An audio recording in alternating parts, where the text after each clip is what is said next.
Ramatoa Louise Musikiwabo no sekretera général vaovaon'ny OIF.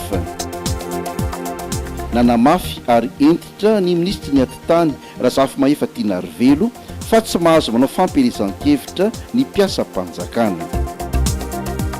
Mitera-pasairanana ho an'ny mpandrara any amin'ny faritra Sava ny fahasamban'ny fitaovana ao amin'ny seranatsambo ny Voaemara.